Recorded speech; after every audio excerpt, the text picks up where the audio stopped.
Hello everyone, welcome back to the channel. Today we dive into a story that feels almost unbelievable. A story that has shaken Moscow, surprised Europe, and exposed one of the biggest vulnerabilities inside Russia's energy system.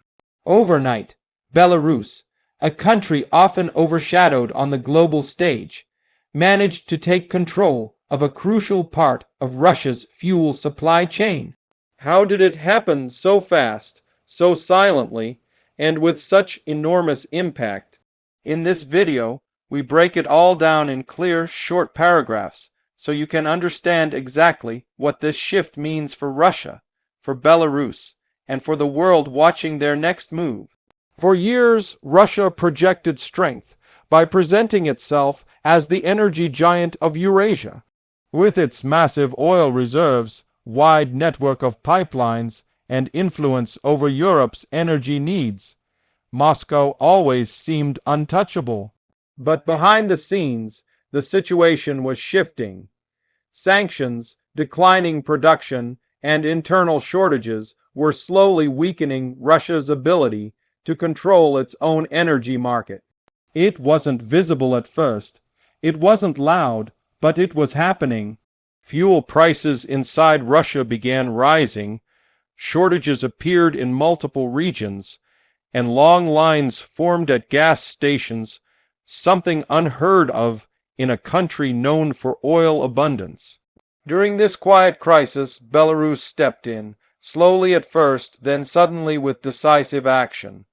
Belarus began supplying fuel to regions in Russia where shortages were becoming severe. What looked like a temporary fix quickly turned into something much bigger. Moscow became dependent on Belarusian gasoline to keep its markets stable. And dependence is the first step toward influence. Belarus understood this clearly. Belarusian refineries had been operating efficiently, avoiding the internal turmoil affecting Russia's own production.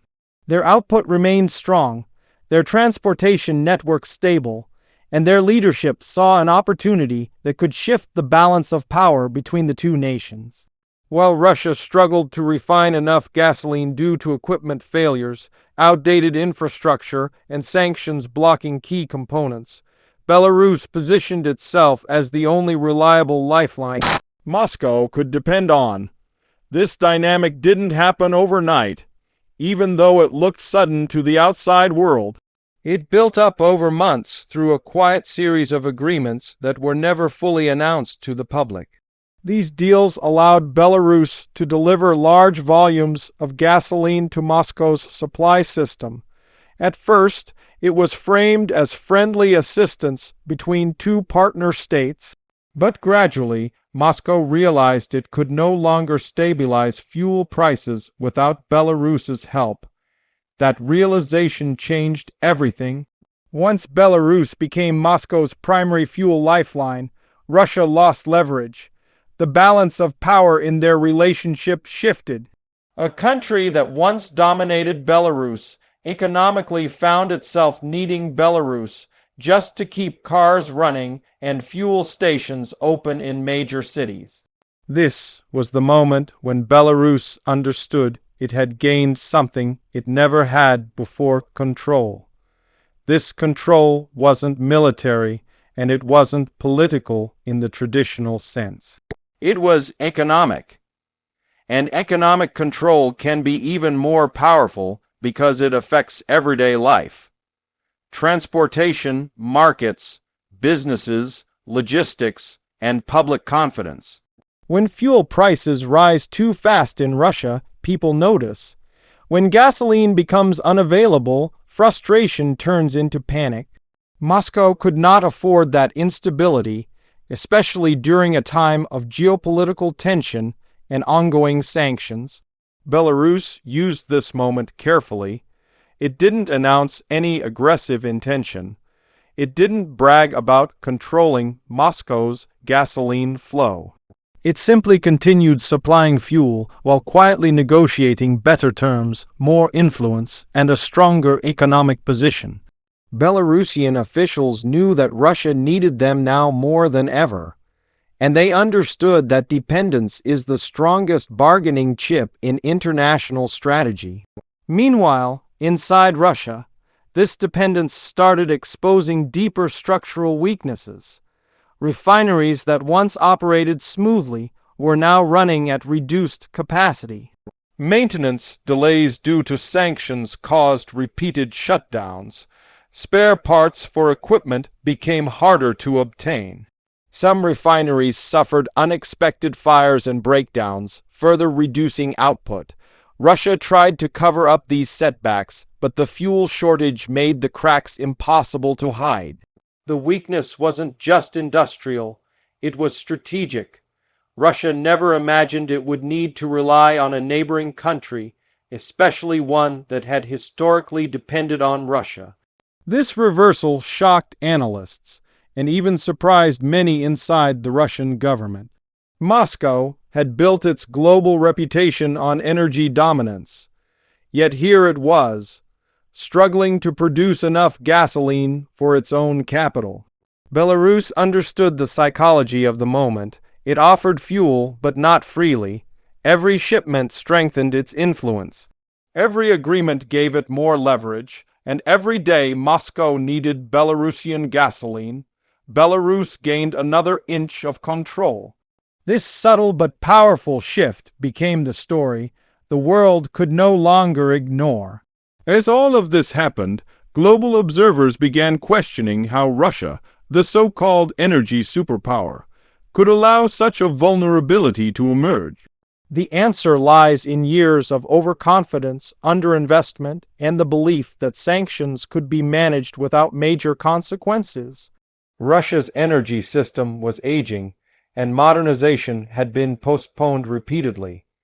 When sanctions cut access to foreign technology, the system began to break faster than anyone expected. Belarus, on the other hand, had maintained its refineries with consistent upgrades and external partnerships. Its infrastructure remained stable, ready to take advantage of any regional opportunity. That opportunity arrived when Russia's fuel crisis hit full force. Belarus moved quickly, efficiently, and strategically. As Moscow became more reliant, Belarus gained a seat at the table in decisions that once excluded it. This new influence wasn't about territory or ideology. It was about leverage, the kind of leverage that comes from controlling a resource people need every single day. And Moscow couldn't challenge it, because without Belarus, the fuel crisis would worsen instantly. The ripple effects began surfacing across domestic markets, transportation networks, and government planning.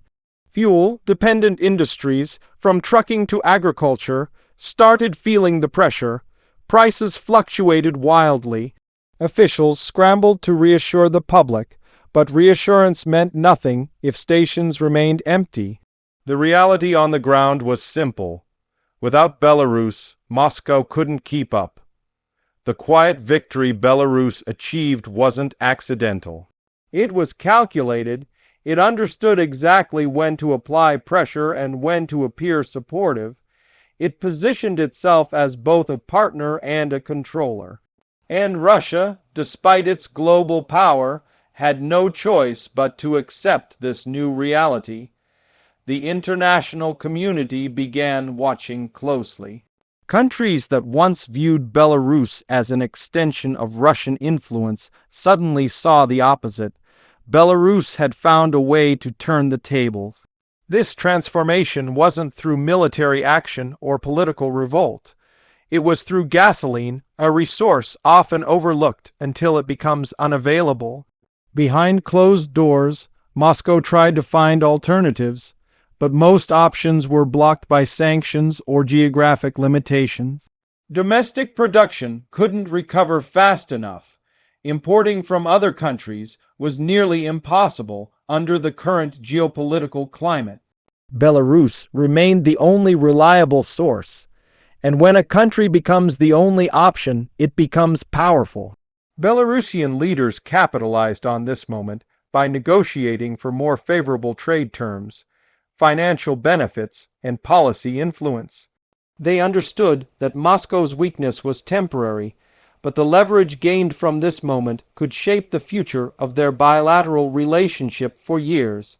Control achieved during a crisis often becomes permanent through carefully crafted agreements. As Belarus tightened its economic grip, Moscow faced internal pressure. Critics and analysts questioned how the government allowed such a situation to develop, but the truth was simple. This crisis wasn't created overnight, and neither was the control Belarus achieved. It was the result of years of neglect on one side and strategic planning on the other. The moment the two paths intersected, the balance of power shifted decisively. For the Russian public, the impact became visible in everyday life. Gasoline prices rose sharply. Availability became inconsistent. Transportation costs increased. Businesses that relied on fuel struggled to operate normally. People questioned how a country with vast oil reserves could face such issues. The answer was complex, but the truth was undeniable. Russia had become dependent on a country it once overshadowed. Belarus had exposed Moscow's fuel weakness, not through confrontation, but through necessity. And when necessity forces a country to rely on another, control naturally shifts. Belarus didn't need military power or political pressure. It used fuel, the most essential commodity in modern society, to gain influence in a way Russia never anticipated. As this situation continues to unfold, analysts predict that Belarus will maintain this leverage for as long as Russia's internal refinery issues remain unresolved. Even if Russia attempts to recover production, the psychological and strategic damage is already done. Moscow now knows that its energy dominance can crumble. Belarus knows it can rise, and the world knows that power doesn't always shift through conflict. Sometimes it shifts through gasoline. This story is a powerful reminder of how fragile national systems can become when they underestimate external pressure and overestimate internal stability. Russia thought it was immune to such vulnerabilities, but Belarus proved otherwise. Overnight, control shifted. Quietly, efficiently, completely, and now Moscow faces a future where its fuel security depends on a neighbor it once underestimated. Belarus holds the leverage, Russia holds the need, and the world watches this new power dynamic unfold.